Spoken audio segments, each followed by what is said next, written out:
Yabona laba bathi bona angihambe nabo. Hayi angidakela leyo gang.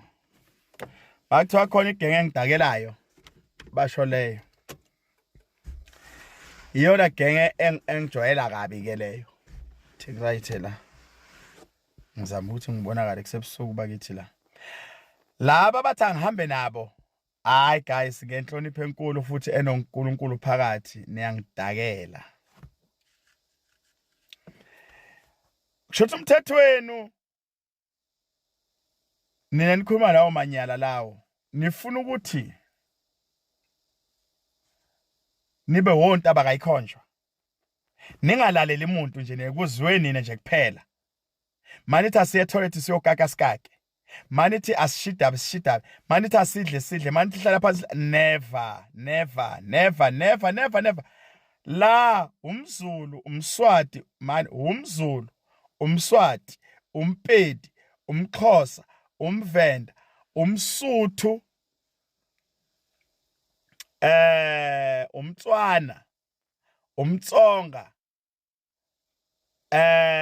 uMpedi, yini futhi biyanami phela umSwati ngimbalile kona lo engikubalile konke makhona ngikushile ngicolele ama language ala eSouth Africa sibala ngeke nasihola ngendlela yenu. Unfortunately la angizokhuluma nobuholi ngoba lezi ezikhomenta kanjalo akena uphakela, akena ungizwe, akena uJacinta. Lezi ezithi zona angihambe nabo niyangidakela. Ngiyephi? Ngiyokwenzani lapho? Ngingalikhuluma iqiniso ngoba ngisawathi nizothi angihambe nabo. Unendawo wena. Uyithathaphi? Ubani wena? Uzoqosha mina la eSouth Africa engizalelwe khona. La ngithelela khona imoto zami. La ngakhe khona. Lapho la kwaZulu la nginendlu, nginomuzi, nginabaqashi babhadala irent. Ngenhlanhla i-students zasesikolweni. Bala eSouth Africa.